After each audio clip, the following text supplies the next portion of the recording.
Baik ya, ini saya nanti presensi ini belakangan ya Mbak ya. Online-nya nggak bisa jalan, saya tak rekam lokal dulu, seperti itu ya. Oke, bismillahirrahmanirrahim. Assalamualaikum warahmatullahi wabarakatuh. Waalaikumsalam warahmatullahi wabarakatuh. Salam sejahtera untuk kita semuanya dan selamat pagi untuk semuanya. Selamat pagi, Oki. Oke, yang pertama-tama saya ucapkan banyak-banyak terima kasih untuk atensi Anda, untuk rekan-rekan dosen yang sudah hadir di sini. Ada Bapak Priyati dari Ungaran Selon Salatiga, Barawa, ya. Berikutnya ada Bapak Bagus Sudirman dari Kendal maupun Weleri. Dan terima kasih kepada Anda yang sudah hadir lewat Zoom, ya. Yang secara online ada Mas Fahri, terima kasih sudah hadir. Ada Mbak Yesika, terima kasih sudah hadir. Dan untuk mahasiswa yang ada di 605 serta mahasiswa yang ada di Kendal, Weleri maupun yang ada di Suron maupun Ungaran. Baik, kita ketemu lagi di pembelajaran logika dan algoritma pada siang hari ini, pada pertemuan yang kelima, di mana pada pertemuan yang kelima akan saya sampaikan mengenai yaitu percabangan pada bagian yang pertama. Ya, percabangan bagian pertama yaitu ya, yang di sini. Tapi sebelum lebih lanjut saya bahas tentang percabangan, saya sampaikan dulu tujuan pembelajaran yang bisa kita peroleh pada siang hari ini. Yang pertama adalah mahasiswa dapat mengerti dan memahami struktur pemilihan atau seleksi dalam program. Ya, mahasiswa dapat mengerti dan memahami struktur pemilihan atau seleksi dalam program. Apa yang dimaksud dengan struktur pemilihan atau seleksi? Nanti kita akan bahas ya. Mahasiswa mengerti dan mampu menyelesaikan penyelesaian kondisi dalam bentuk tunggal maupun jamak. Jadi yang pertama adalah mengetahui konsep pemilihan, apa yang dimaksud dengan struktur pemilihan atau seleksi. Selanjutnya adalah mampu menyelesaikan kalau terjadi ada penyelesaian kondisi yang bentuknya tunggal atau majemuk itu seperti apa. Yang ketiga adalah mahasiswa mampu dan dapat menerapkan pemilihan dalam menyelesaikan berbagai kasus dalam program aplikasi. Ya. Jelas di sini yang pertama memahami konsepnya, bisa mengerti atau dapat menyelesaikannya, terus dapat menerapkan atau mengimplementasikan dalam pembuatan program. Materi pokoknya adalah seleksi tunggal di sini ya, satu kondisi atau seleksi dua atau dua kondisi seperti itu, dan seleksi majemuk atau lebih dari dua kondisi. Pengertian percabangan. Percabangan adalah suatu perintah atau pernyataan yang memungkinkan suatu perintah atau pernyataan dieksekusi jika suatu kondisi terpenuhi atau tidak terpenuhi, seperti itu ya. Jika suatu kondisi terpenuhi, maka perintah akan dilaksanakan. Jika kondisi tidak terpenuhi, maka perintah yang lain yang dilaksanakan, seperti itu. Kondisi umumnya dalam bentuk boolean, yaitu true maupun false ya. Jadi kondisi umumnya dalam bentuk boolean, yaitu benar atau salah, seperti itu. Percabangan dalam pemrograman digunakan oleh komputer untuk menentukan langkah kerja atau instruksi.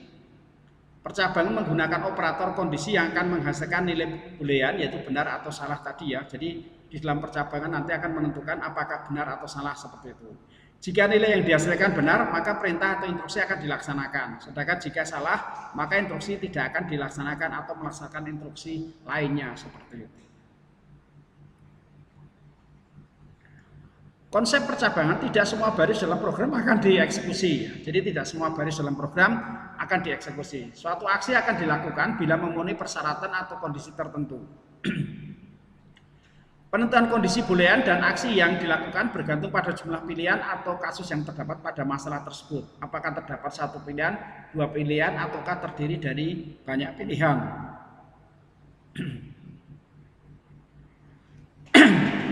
Ini kok, saya kok.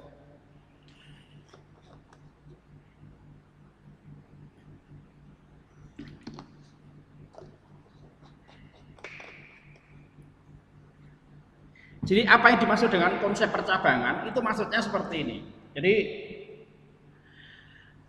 kalau dalam pemrograman kita kenal dengan istilah yaitu ada baris 1, baris 2, baris 3, baris 4, ada instruksi-instruksi program yang ada di situ ya, yang source code yang kita tulis dari baris pertama sampai dengan baris ke-10 umpamanya seperti itu.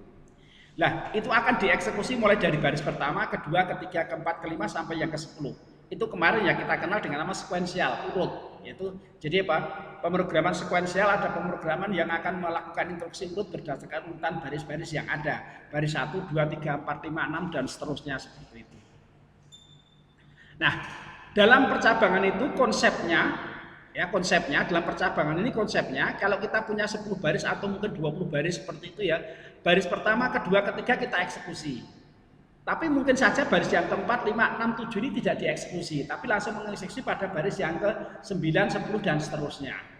Atau juga bisa saja baris 1, 2, 3, 4, 5 kita eksekusi, tapi baris yang ini tidak dieksekusi.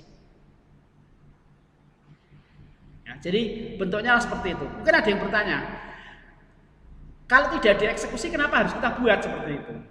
Kalau tidak dieksekusi, umpamanya di situ baris 1, 2, 3, 4, 5, ternyata 6, 7, 8, 9, 10 tidak dieksekusi. Nah kalau tidak dieksekusi, kenapa harus kita buat capek-capek kita buat ternyata tidak dieksekusi? Artinya bukan seperti itu. Artinya apa? Tidak dieksekusi itu artinya apa? Tidak dijalankan.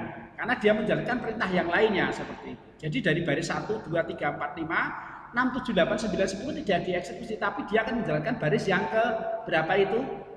Baris yang ke 11, 10, 11, 12, 13 dan seterusnya. Terus selanjutnya, ketika suatu saat program itu dijalankan, bisa saja baris 1, 2, 3, 4, 5, 6, 7 dan 8 itu dijalankan. Karena untuk menjalankan baris 6, 7, 8, 9, 10 itu ada persyaratan. Persyaratan yang harus dipenuhi. Gitu loh. Ada persyaratan yang dipenuhi. Anda akan menjalankan baris ke 6 sama 7 kalau Anda yaitu menyatakan nilainya benar seperti itu. Anda akan menjalankan baris pada ke berapa? Yaitu 8 dan 9 manakala salah. Gitu loh. Itu namanya percabangan. Jadi di situ ditanyakan dulu berarti kita di simpang jalan. Berarti di simpang jalan itu berarti di persimpangan Anda mau belok kiri atau belok ke kanan. Nah, seperti itu. Itu yang dimaksud dengan percabangan. Terus ada pertanyaan tadi kan, kenapa kalau tidak dieksekusi kenapa harus dibuat seperti itu? Bukan berarti tidak dieksekusi, dilewati seperti itu. Artinya program itu melewati, tidak menjalankan perintah yang nomor 5 sama nomor 6 tadi. Dalam kehidupan sehari-hari analoginya seperti ini. Anda berjalan, di situ ketemu pertigaan, belok kiri sama belok kanan. Anda kebetulan saat itu sedang belok ke kiri. Apakah yang belok ke kanan itu tidak dibuat jalannya? Kan tetap dibuat. Suatu saat pasti Anda akan belok ke kanan seperti itu. Sama di dalam pemrograman tadi, yaitu mungkin dari baris 1, 2, 3, 4, 5 tadi, saya tidak menjalankan baris nomor 6 sama nomor 7, tetapi saya akan menjalankan baris nomor 8 sama nomor 9. Nah, kapan saya menjalankan nomor 6 sama 7? Ya nanti ketika saya membutuhkan baris nomor 6 sama nomor 7 seperti itu. Itu yang dimaksud konsep percabangan adalah seperti itu. Atau istilah yang lain dikenal dengan nama seleksi atau yaitu kondisi. Ada orang mengatakan percabangan, ada yang menyatakan itu seleksi, ada yang menyatakan itu namanya kondisi seperti itu. Ini.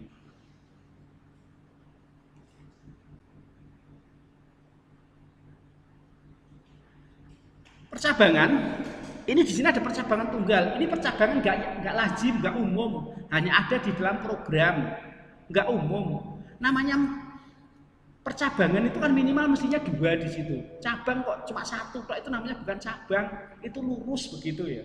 Nah, percabangan itu ya kita lurus dari satu titik terus ada ke kiri.